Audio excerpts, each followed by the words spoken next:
ભરતભાઈ બાંભણિયા સાહેબ, રાજેશભાઈ, ફિલ્ડ ડાયરેક્ટરમાંથી પધારેલા શાંતિભાઈ સાહેબ, આપણા CRC કોઓર્ડિનેટર કમલભાઈ જોશી, તમામ વાલીઓ, વિદ્યાર્થીઓ, શિક્ષકો અને 80માં સ્વતંત્રતા દિવસ નિમિત્તે હું શાળા નંબર 6 પરિવાર વતી આવકારું છું.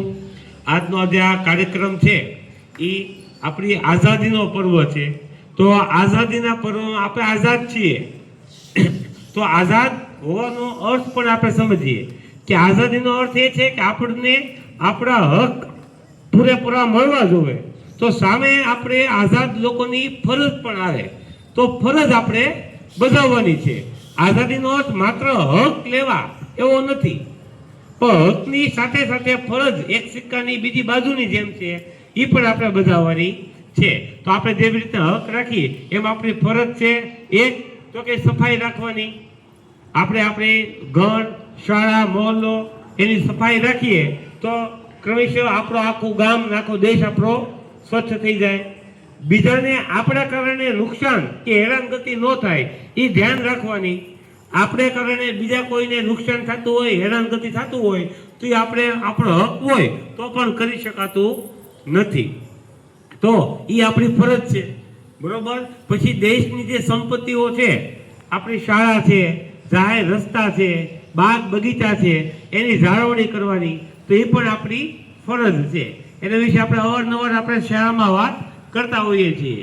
તો આઝાદી આપણને મળી ગઈ છે તો આપણે આઝાદીના હક પણ ભોગવીએ અને સાથે સાથે આપણી ફરજો પણ નિભાવીએ. દરેક જગ્યાએ અમે શિક્ષક છીએ તો અમારી ફરજ છે તમને ભણાવવાની, તો અમે ખરા દિલથી તમને ભણાવીએ. એમ જે પણ લોકોની જે ફરજ હોય એ દરેક પોતપોતાની ફરજ જો નિષ્ઠાથી નિભાવે તો આપણા દેશમાં અન્ય કોઈ પ્રકારના સુધારો કરવાની કે અન્ય કોઈ ક્રાંતિ કરવાની જરૂર પડે એમ છે નહીં. તો આ 80માં સ્વતંત્રતા દિનના નિમિત્તે હું જાજો સમય ન લેતા ફરીવાર તમામ મહેમાનોનું શાળા નંબર 6માં સ્વાગત કરું છું. આપણી પરંપરા બધો જન્મદિવસમાં પણ આપણે ચોકલેટ કે એવું પ્લાસ્ટિકનું કોઈ વસ્તુ વેચવા દેતા નથી કે બાળકોને નાસ્તામાં પ્લાસ્ટિકનું રેપિંગ વાળી કોઈ વસ્તુ લાવવા દેતા નથી.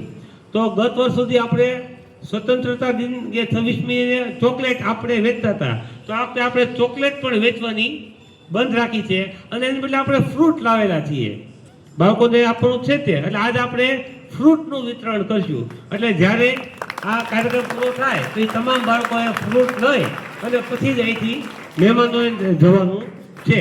તો આ સ્વચ્છતાને એક ઓર કદમ बढ़ાવીને આપણે ફ્રૂટનું વિતરણ પણ કરીશું.